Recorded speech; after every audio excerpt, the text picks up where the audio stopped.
Vous écoutez En bonne santé, le podcast qui vous aide à le rester. Cet épisode vous est proposé par le mutualiste Avenir Mutuel. Bonjour et bienvenue dans ce podcast. Je m'appelle Léa et aujourd'hui nous allons voir ensemble comment faire pour avoir une alimentation équilibrée. On le sait tous, il faut manger 5 fruits et légumes par jour, ne pas manger trop gras, trop salé ou trop sucré. Mais au-delà de ces slogans que l'on entend régulièrement, nous sommes peu nombreux à savoir comment faire concrètement pour bien manger. Et pourtant, l'alimentation joue un rôle capital pour nous maintenir en bonne santé. C'est elle qui nous apporte l'énergie essentielle au bon fonctionnement de notre organisme. Bien manger participe aussi à la prévention des maladies chroniques, comme les maladies cardiovasculaires, le diabète de type 2, l'obésité et même du cancer. Alors, pour savoir comment s'y prendre au quotidien, je suis allée à la rencontre de Marine Marty, diététicienne nutritionniste et sophrologue à Vénercq en Haute-Garonne. Je lui ai d'abord demandé ce que signifie avoir une alimentation équilibrée. Alors ça, c'est une très grande question. Pour y répondre le plus simplement du monde, mais à la fois une réponse qui peut-être n'est pas assez satisfaisante, c'est qu'il n'y a pas un équilibre, mais il y en a plein. L'équilibre, en fait, il dépend de chacun. Je peux être une femme enceinte et avoir besoin d'un équilibre particulier. Je peux être un enfant et donc j'ai des besoins particuliers. Je peux être un ultra sportif, je peux être une personne âgée. Donc en fait, l'équilibre, il va dépendre de chacun. Mais alors, comment peut-on savoir ce que l'on doit manger ? Existe-t-il des grandes lignes que chacun d'entre nous peut suivre facilement pour bien manger au quotidien ? Bien sûr qu'il y a des grandes lignes. En ce moment, on est en plein dans le PNNS 4, le Plan National Nutrition Santé. Donc le PNNS en vigueur, ça va être augmenter la consommation de poissons gras, augmenter la consommation de légumineuses, de céréales plutôt complètes, voire semi-complètes, d'augmenter l'activité physique et en regard de diminuer la sédentarité, de diminuer aussi la consommation de viande rouge. Voilà. Il est aussi préconisé d'augmenter les fruits et légumes, de réduire le sucre et le sel, ou encore de privilégier le fait maison. Et ces recommandations doivent être suivies sur le long terme. C'est la somme de tous les repas pris sur une longue période qui fait que l'alimentation équilibrée est bénéfique pour la santé, ce que confirme la diététicienne. Il n'y a pas un repas idéal. En fait, c'est l'association, c'est plusieurs repas qui vont faire cet équilibre.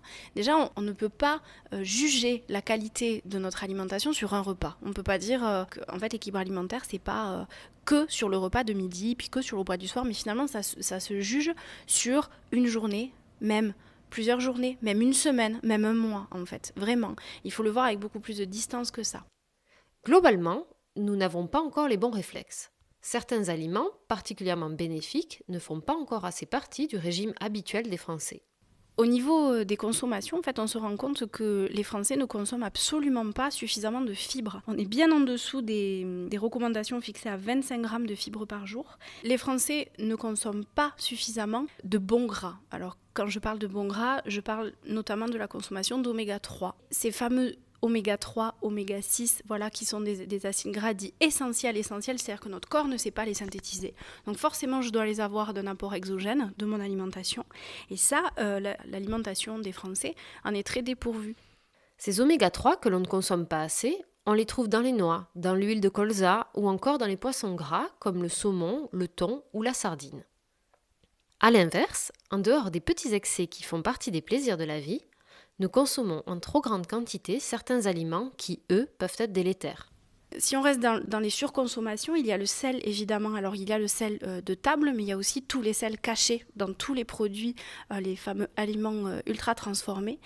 Tout simplement parce que le sel, c'est pas très cher pour l'industriel, c'est un super exhausteur de goût. Et du coup, pour venir mettre en avant les goûts de produits très transformés, l'industriel va rajouter beaucoup de sel. Le problème, c'est qu'on n'a pas besoin d'autant.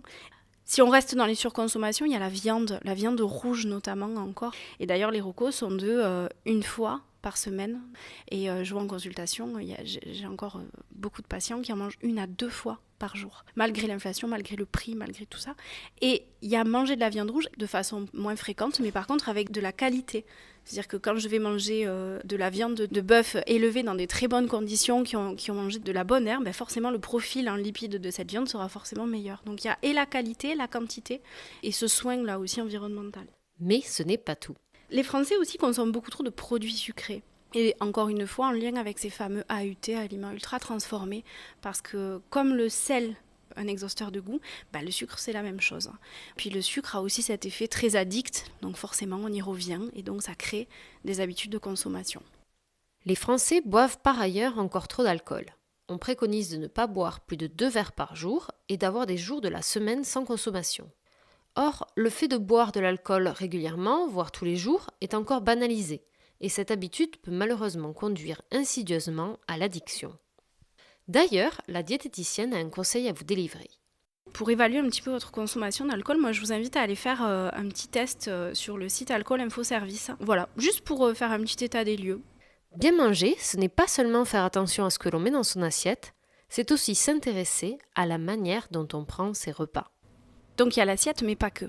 Il y a la quantité, d'accord, mais il y a la qualité, et il y a aussi la qualité de présence en fait. C'est-à-dire que je fais attention à ce que je mange, mais je fais aussi attention à mon état quand je mange. C'est-à-dire que je peux manger très équilibré, je peux avoir des super légumes du petit producteur du coin, mais par contre, si je le mange sur un coin de table, hyper stressé, sur mon téléphone, à scroller, c'est prouvé, ça n'aura pas le même impact. Plus en fait on est attentif à la façon dont on se nourrit, plus en fait je vais prendre soin de moi. D'où l'importance de poser son téléphone, de prendre le temps de manger et de mastiquer. Et oui, on nous l'a souvent dit quand on était enfant, et ce n'est pas pour rien. Cette action a toute son utilité. Plus je mastique, plus je fais le travail que mon estomac du coup n'a pas besoin de faire, et plus aussi je laisse le temps à ce fameux message-là de rassasiement qui vient m'informer que finalement c'est bon, là je peux arrêter de manger, j'ai suffisamment d'énergie, j'ai les nutriments qu'il me faut, d'arriver. Et ce bol alimentaire, plus je vais le mâcher, plus il va avoir du goût. Parce que ma cavité buccale, en fait, elle est directement reliée à mon nez, en fait. Et puis plus je mâche, plus aussi je mets mes aliments en température, et plus du coup je développe d'autres arômes. On l'aura compris, l'équilibre alimentaire se joue sur le contenu de son assiette et sur la somme des repas que l'on prend, mais pas uniquement. Il est important d'être attentif à ce que l'on fait, de s'écouter, mais aussi de se faire plaisir. Je laisse donc à Marine Marty le mot de la fin. Si on peut résumer, c'est exactement ça. C'est en fait l'alimentation équilibrée. C'est faire de l'équilibre son mode de vie. Vous venez d'écouter En bonne santé, un podcast du mutualiste Avenir Mutuel. Cet épisode a été produit par le réseau des éditeurs de revues et réalisé par l'agence SIEM.